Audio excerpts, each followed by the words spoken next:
NSS general secretary Sukumaran Nair പറയുന്നത് ഹിന്ദു ഐക്യം, അതായത് SNDP NSS ഐക്യം അപ്രായോഗികമെന്നാണ്. ശരിക്കും ഇത് ഹിന്ദു ഐക്യത്തിനെ വേണ്ടാന്ന് വെച്ചതല്ലേ സുകുമാരൻ നായർ? അല്ല, സുകുമാരൻ നായരെ കുറിച്ച് ഞാൻ നേരത്തെ എൻ്റെ അഭിപ്രായം ഞാൻ പറഞ്ഞിരുന്നു. ഒന്ന്, സുകുമാരൻ നായർ പറഞ്ഞാൽ നായർ സമുദായം അംഗീകരിക്കില്ല. അപ്പോൾ അതുകൊണ്ട് അദ്ദേഹം ഇടക്കാലത്ത് ഇപ്പോൾ അദ്ദേഹത്തിന് ഇത്തരത്തിൽ പെട്ടെന്ന് വേണം തോന്നുക, വേണ്ടാന്ന് തോന്നുക, എല്ലാം വളരെ പെട്ടെന്ന് തോന്നാവുന്നതാണ്. രണ്ടുപേരെ സംബന്ധിച്ചും അങ്ങനെയാണ്. എനിക്കിപ്പോൾ സുകുമാരൻ നായരെക്കുറിച്ചും വെള്ളാപ്പള്ളി നടേശനെ കുറിച്ചുള്ള അഭിപ്രായം, എൻ്റെ വ്യക്തിപരമായുള്ള അഭിപ്രായം, രണ്ടുപേരും ഒരേപോലെയാണ്. രണ്ടുപേരും തമ്മിൽ യാതൊരു വ്യത്യാസവും ഇല്ല. ആകെയുള്ളൊരു വ്യത്യാസം എന്താണെന്ന് വെച്ചിട്ടുണ്ടെങ്കിൽ, ഉള്ള വസ്തുതകൾ സത്യസന്ധമായിട്ട് പറയുന്ന കാര്യത്തിൽ പലപ്പോഴും വെള്ളാപ്പള്ളി നടേശൻ കുറച്ചുകൂടി മികച്ചു നിൽക്കാറുണ്ട്. ഇങ്ങനെ ഈ ഒരു സ്വഭാവം സുകുമാരൻ നായരെ സംബന്ധിച്ചില്ല. സുകുമാരൻ നായർ സംസാരിക്കുന്നത് പൂർണ്ണമായിട്ട് ചില ആളുകളുടെ താല്പര്യങ്ങൾ സംരക്ഷിക്കാൻ വേണ്ടിയിട്ടാണ്. അദ്ദേഹത്തിൻ്റെതായുള്ള താല്പര്യമുണ്ട്. ഇപ്പോൾ അദ്ദേഹത്തിൻ്റെ മകളുടെ താല്പര്യമുണ്ട്, അദ്ദേഹത്തിൻ്റെ മരുമകൻ്റെ താല്പര്യമുണ്ട്. ഈ തരം ചില ആളുകളുടെ താല്പര്യങ്ങൾ സംരക്ഷിക്കാൻ വേണ്ടിയിട്ട് ആ താല്പര്യ സംരക്ഷണത്തിന് ഇനി വരുന്ന സർക്കാരുകൾ എതിരായിരിക്കുമെന്ന് ഞാൻ മനസ്സിലാക്കിയത് എങ്ങനെയാണ്. കോൺഗ്രസിൻ്റെ ചില നേതാക്കന്മാർ ഇങ്ങനെ കണ്ടിരുന്നു. ആ കണ്ട സമയത്ത് അവർ വ്യക്തമായിട്ട് പറഞ്ഞിട്ടുണ്ട്, അടുത്ത സർക്കാർ ഞങ്ങളുടെയാണ് അധികാരത്തിലെത്തുന്നതെങ്കിൽ ഒരു കാരണവശാലും നിങ്ങളെ ഞങ്ങൾ സപ്പോർട്ട് ചെയ്യില്ല. ഇന്ന് മാത്രമല്ല, താങ്കളുടെ മരുമകനെതിരായിട്ടുള്ള കേസിൻ്റെ അന്വേഷണം നടക്കും. ഇപ്പോൾ തന്നെ ഇദ്ദേഹത്തിൻ്റെ മരുമകൻ്റെ എതിരായിട്ടുള്ള കേസ് എങ്ങനെയായിരുന്നല്ലോ ഉണ്ടായത്? ഇദ്ദേഹത്തിൻ്റെ മരുമകൻ ധനലക്ഷ്മി ബാങ്കിലാണല്ലോ ഉണ്ടായിരുന്നത്. അവിടെ നിന്ന് ഇദ്ദേഹം തന്നെ, എനിക്ക് തോന്നുന്നു, ഏതോ ഒരു നമ്മുടെ മന്ത്രിയുടെ ഭാര്യയെ മറ്റുമാണ് അവിടെ നീക്കം ചെയ്തിട്ടുണ്ട് ഇദ്ദേഹം സ്ഥാപനത്തിൽ നിന്ന്. എനിക്ക് അതാന്ന് കൃത്യമായിട്ട് ഓർമ്മയില്ല. ഇദ്ദേഹം സുകുമാരൻ നായരാണ് ആ മന്ത്രിയുടെ ഭാര്യയെ നീക്കം ചെയ്യുന്നു. മന്ത്രിയുടെ ജ്യേഷ്ഠനായിരിക്കുന്ന ആൾ ധനലക്ഷ്മി ബാങ്കിൽ നിന്ന് ഇദ്ദേഹത്തിൻ്റെ മരുമകനെയും 8 മണിക്കൂറിനാണ് ഈ രണ്ടുപേരും പുറത്താക്കുന്നത്. അപ്പോൾ ഇതിൻ്റെയൊക്കെ ഒരു ഭാഗം മാത്രമാണ് സുകുമാരൻ നായർ ഭയപ്പെട്ടിട്ട് യഥാർത്ഥ വസ്തുതകളിൽ നിന്ന് ഓടിക്കൊണ്ട് അദ്ദേഹത്തിൻ്റെ സ്വന്തം സാമുദായിക താല്പര്യങ്ങൾ പോലും ചിന്തിക്കാതെ കണ്ട്, മനസ്സിലാക്കാതെ കണ്ട്, പഠിക്കാതെ കണ്ടാണ് അദ്ദേഹം ഈ പറയുന്നൊരു തീരുമാനമെടുത്തത് എന്നാണ് ഞാൻ അതിനെക്കുറിച്ച് മനസ്സിലാക്കുന്നത്. ഇതിനകത്ത് വ്യത്യാസമൊന്നുമില്ല. കാരണം ഇതിനകത്ത് രണ്ടുപേർക്കും സത്യസന്ധതയൊന്നുമില്ലല്ലോ. സുകുമാരൻ നായർക്ക് സത്യസന്ധതയില്ല, വെള്ളാപ്പള്ളി നടേശന് സത്യസന്ധതയില്ല. അപ്പോൾ രണ്ട് സത്യസന്ധതയില്ലാത്ത ആളുകൾ സാമുദായിക നേതൃത്വം കൈവശം വെച്ചുകൊണ്ട് ഈ സമുദായത്തിൻ്റെ ആളുകൾ മുഴുവൻ തങ്ങൾ പറയുന്നത് കേട്ട് വിശ്വസിക്കുമെന്ന്, അവർ പറഞ്ഞാൽ അനുസരിക്കുമെന്ന് വിശ്വസിച്ചുകൊണ്ട് നടത്തിയിരിക്കുന്ന ജൽപ്പനങ്ങളാണ് ഇവർ സഖ്യം പോലും. അതുകൊണ്ട് ഇവരുടെ സഖ്യം എന്ന് പറഞ്ഞാലോ, ഇവരാർക്കെങ്കിലും വോട്ട് ചെയ്യേണ്ടെന്ന് പറഞ്ഞാലോ, ഇതൊന്നും ആ സമുദായം അംഗീകരിക്കില്ല. എനിക്ക് നല്ല ഉദാഹരണം പറയാനുള്ള, പഴയ കാലത്ത് വെള്ളാപ്പള്ളി നടേശൻ പറഞ്ഞിരുന്നു KC വേണുഗോപാലിന് വോട്ട് ചെയ്യുന്ന പറഞ്ഞിരുന്നത്. അതേപോലെ തന്നെ VM സുധീറിന് വോട്ട് ചെയ്യുന്ന അയാൾ പറഞ്ഞിരുന്നു. അതേപോലെ തന്നെ അയാൾ ഒരു നീണ്ട ലിസ്റ്റുകൾ കൊടുത്ത് അയാൾ ആർക്കൊക്കെയാണ് വോട്ട് ചെയ്തതെന്ന് പറഞ്ഞത്, അവർക്കൊക്കെ വോട്ട് ചെയ്തവരാണ് ഈഴവ സമുദായം. കാരണം ഈഴവ സമുദായത്തെ സംബന്ധിച്ച്, വെള്ളാപ്പള്ളി നടേശൻ്റെ കാപട്യത്തെ സംബന്ധിച്ച് ഉത്തമ ബോധ്യമുള്ളവരാണ് സർവ്വസാധാരണക്കാരായിട്ടുള്ള ഈഴവ സഹോദരന്മാർ. അത്തരത്തിലാണ്. അതുകൊണ്ട് ആർക്കാണ് വോട്ട് ചെയ്യുന്നതെന്ന് വെള്ളാപ്പള്ളി നടേശൻ പറഞ്ഞാൽ അവർക്ക് വോട്ട് ചെയ്യുന്ന കാര്യത്തിൽ ഈഴവ സമുദായം ഒരു കാലത്ത് മറച്ചു നിന്നിട്ടില്ല. അപ്പോൾ അതുകൊണ്ടായിരിക്കാം ഒരുപക്ഷെ ഈ സഖ്യമില്ല എന്നുള്ളതിനകത്തും എനിക്ക് പലപ്പോഴും യാതൊരു വേദനയും തോന്നിയിട്ടില്ല. ഈ നായർ ഈഴവ സഖ്യം ഒരു കാലത്ത് ആദ്യത്തെ സഖ്യം വരുന്ന 1950-കളിലാണ്. ഹിന്ദു മണ്ഡലം ഉണ്ടാക്കുന്ന സമയത്താണ്. അതിന് നേതൃത്വം കൊടുക്കുന്നത് മന്നത്ത് പത്മനാഭനും R ശങ്കറും ചേർന്നുകൊണ്ടാണ്. ഇവിടെ കേരളത്തിലെ ആദ്യത്തെ ദേവസ്വം ബോർഡ് ഉണ്ടാക്കുന്നത് തിരുവിതാംകൂർ ദേവസ്വം ബോർഡാണ്. അതിൻ്റെ ആദ്യത്തെ അധ്യക്ഷൻ മന്നത്ത് പത്മനാഭനാണ്.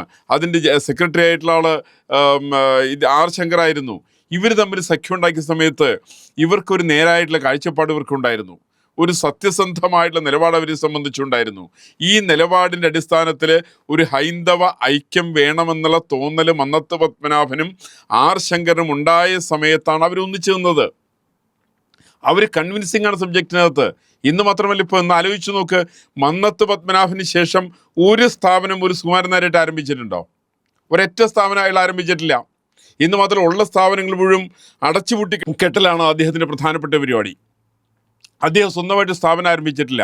സമാനമായിട്ടുള്ള രീതിയിലാണ് വെള്ളാപ്പള്ളി നടേശൻ ചില കാര്യങ്ങൾ, വസ്തുതാപരമായിട്ടുള്ള ചില കാര്യങ്ങൾ പറയുന്നുണ്ടെന്നുള്ള ഒഴിച്ചാൽ അദ്ദേഹത്തിൻ്റെ പ്രവൃത്തി പലപ്പോഴും R ശങ്കറിൻ്റെയും TK മാധവൻ്റെ എല്ലാം നിലപാടുകൾക്ക് വിരുദ്ധമാണ്. അദ്ദേഹമാണല്ലോ ഒരിക്കൽ പറഞ്ഞത്, ഞാനിരുന്ന കസേരയാണ് പണ്ട് കുമാരനാശാൻ ഇരുന്നതെന്ന്. എന്തൊരു മണ്ടത്തരം ഇയാൾ ഈ പറയുന്നത്? അങ്ങനെയല്ലോ പറയേണ്ടത്. പഴയ കാലത്ത് കുമാരനാശാനെ പോലുള്ള മഹാനായിട്ടുള്ള വ്യക്തി ഇരുന്ന കസേരയിലാണ് ഇന്നിപ്പോൾ ഈ പറയുന്ന വെള്ളാപ്പള്ളി നടേശൻ ഇരിക്കുന്നത്. അതിൻ്റെതായിട്ടുള്ള ദൂഷ്യമുണ്ട്. വെള്ളാപ്പള്ളി നടേശനും കുമാരനാശാനായിട്ടോ അല്ലെങ്കിൽ ടി.കെ. മാധവനായിട്ടോ അല്ലെങ്കിൽ ആർ ശങ്കറായിട്ടോ ഒരു താരതമ്യത്തിന് സാധ്യതയില്ല. കടലും കടലാടിയും തമ്മിലുള്ള ബന്ധമാണ് തമ്മിലുള്ളത്. സമാനം തന്നെ. അപ്പം ഈ രണ്ടുപേരെ സംബന്ധിച്ചും ഞാൻ മനസ്സിലാക്കുന്നത് ഈ രണ്ടുപേരുടെയും താല്പര്യങ്ങൾ സമുദായത്തിൻ്റെ താല്പര്യമല്ല. ഇവർ സംരക്ഷിക്കുന്നത് സ്വന്തം താല്പര്യമാണ്. ഇവരെ കുടുംബ താല്പര്യങ്ങളാണ് ഇവർ സംരക്ഷിക്കുന്നത്. ഇവർ രാഷ്ട്രീയത്തെ പോലും കണ്ടെത്തുന്നത്. അതുകൊണ്ടാണല്ലോ ഇപ്പോൾ ഈ രണ്ടുപേരും കൂടി പോയിട്ടാണല്ലോ അവിടെ മറ്റേ അയ്യപ്പ സംഗമം നടത്തിയത്. അതിന് ആരാ അത് ഉദ്ഘാടനം ചെയ്തത്? ഒരു വ്യഭിചാരിയായിട്ടുള്ള തന്ത്രി. അങ്ങനെയാണല്ലോ. അവരുടെ കൂടെ ഇരിക്കാനായിട്ട് യാതൊരു മടിയില്ലാത്തവരാണ് വെള്ളാപ്പള്ളി നടേശനും സുകുമാരൻ നായരും ഒക്കെ. അപ്പം അവർ അങ്ങനെ അയ്യപ്പ സംഗമം നടത്തും. ഇയാളെ നവോത്ഥാനത്തിൻ്റെ മതിൽ കിട്ടും വെള്ളാപ്പള്ളി നടേശൻ. ഈ ഇത്തരം നീച പ്രവൃത്തികൾ ചെയ്യുന്ന ആളുകളുടെ സഖ്യമുണ്ടായാലും സഖ്യമില്ലാതായാലും ഹൈന്ദവ ജനതയെ സംബന്ധിച്ച് ഈ സഖ്യം ലവലേശം ബാധിക്കില്ല എന്നാണ് ഇതിനെ സംബന്ധിക്കുന്ന എൻ്റെ അനുമാനം. സുകുമാരൻ നായരുമായിട്ടുള്ള ചർച്ചയ്ക്ക് തുഷാർ വെള്ളാപ്പള്ളി നടേശൻ പറഞ്ഞയച്ചു എന്നുള്ളതാണ്. അതിൻ്റെ അകത്ത് രാഷ്ട്രീയ ലാക്കുണ്ട് എന്ന് പറഞ്ഞിട്ടാണ് സുകുമാരൻ നായർ പ്രായോഗികമല്ല എന്ന് പറയുന്നത്. രാഷ്ട്രീയ ലക്ഷ്യമുണ്ടെന്ന്. ഇത് BJPക്ക് ഗുണം ചെയ്യുമെന്ന് വിചാരിച്ചിട്ടാണോ സുകുമാരൻ നായർ യോജിക്കാത്തത്? അതായത് CPM-ന് ഗുണം ചെയ്യണമായിരുന്നു അല്ലേ? സുകുമാരൻ നായർ BJPക്ക് ഗുണം ചെയ്യോ ദൂഷ്യം ചെയ്യോ ഒന്നും ആലോചിച്ച് കാണാൻ വഴിയില്ല. ഇതിൻ്റെ ഗുണം എനിക്കെന്ത് കിട്ടുമെന്ന് മാത്രമേ ആലോചിച്ചിട്ടുണ്ടാവുള്ളൂ. അപ്പോൾ സുകുമാരൻ നായർക്ക് ഗുണം ഉണ്ടാവില്ല. സുകുമാരൻ നായർ ആദ്യം എന്താ പറഞ്ഞേ? മറ്റേ തുഷാർ വെള്ളാപ്പള്ളി എനിക്ക് എൻ്റെ മകനെ പോലെയാണെന്നാണ് പറഞ്ഞേ. ഇയാൾക്ക് ഇടയ്ക്കിടയ്ക്ക് മക്കൾ മറന്ന ആളാണ് ഇയാൾ. ഇയാൾക്ക് മകനെ ആരാ നിശ്ചയമുണ്ടോ? ഇയാൾക്ക് അച്ഛൻ ആരാ നിശ്ചയമുണ്ടോ? അങ്ങനെ അച്ഛനും മകനും ആരാണെന്ന് നിശ്ചയമില്ലാത്ത സുകുമാരൻ നായരെ സംബന്ധിച്ച് അയാളുടെ സ്വന്തമായിട്ട് താല്പര്യങ്ങളാണ് അയാളുടെ പ്രശ്നം. നായർ സമുദായത്തിൻ്റെ പ്രശ്നങ്ങളേക്ക് പ്രശ്നമേ അല്ല. അതിനെക്കുറിച്ച് അയാൾ ഒട്ടും ബോധേടല്ല. നായർ സമുദായം എന്ത് പണ്ടാറണങ്ങിപ്പോയാലും സുകുമാരൻ നായർക്ക് യാതൊരു വേവലാതി ഉണ്ടാവില്ല. സുകുമാരൻ നായർ ആലോചിക്കുന്നത് തൻ്റെ മകൾക്ക് എന്ത് സംഭവിക്കും, തൻ്റെ മരുമകൻ എന്ത് സംഭവിക്കും, ഇത്യാദി തൻ്റെ കുടുംബത്തിൽപ്പെട്ടവർക്ക് എന്ത് സംഭവിക്കും എന്നുള്ള വേവലാതിയാണ് സുകുമാരൻ നായരെ സംബന്ധിച്ച് ബാധിക്കുന്നത്. അതുകൊണ്ട് അദ്ദേഹം ഇത് ഒരിക്കലും BJPക്ക് ഗുണകരമാകുമോ, BJPക്ക് ദൂഷ്യകരമാകുമോ, NSSന് ഗുണകരമാകുമോ, നായർ സമുദായത്തിന് പ്രയോജനപ്പെടുമോ, ഇന്നൊന്നും അയാൾ ചിന്തിച്ച് കാണാൻ വഴിയില്ല. ഇപ്പം നമ്മുടെ ചില ആളുകളൊക്കെ പറയുന്ന പോലെ ചിലരൊക്കെ പറയാറുണ്ട് അയാൾക്ക് ഭയങ്കര ബുദ്ധിയുണ്ടെന്നാണ് പറയാം. ഇയാളുടെ ബുദ്ധി എന്ന് പറയുന്നത് ഇയാളുടെ മക്കളെ സംരക്ഷിക്കുന്ന ബുദ്ധിയാണ്.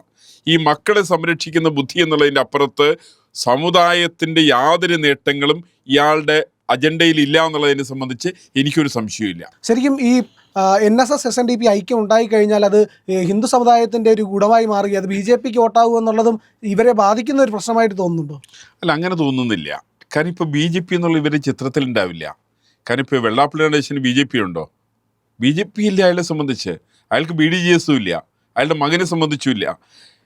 അദ്ദേഹം പ്രവർത്തിക്കുന്നത് പൂർണ്ണമായിട്ട് പിണറായി വിജയൻ അനുകൂലമായിട്ടാണ്. പിണറായി വിജയൻ അനുകൂലമായിട്ട് നിൽക്കാൻ എന്താ കാരണം? ഇയാളുടെ ചില തട്ടിപ്പ് കേസിൽ പുറത്തു വരാൻ വേണ്ടി പാടില്ല. മൈക്രോ ഫിനാൻസ് അടക്കമുള്ള വെള്ളാപ്പള്ളി നടേശൻ നടത്തിയിരിക്കുന്ന തട്ടിപ്പുകൾ പലതും പുറത്തു വരാതിരിക്കാൻ വേണ്ടിയിട്ട് അയാൾ പിണറായി വിജയൻ്റെ കൂടെയാണ്. ഇപ്പം സുകുമാരൻ നായർ ധരിച്ചത് അത് തന്നെയാണ്.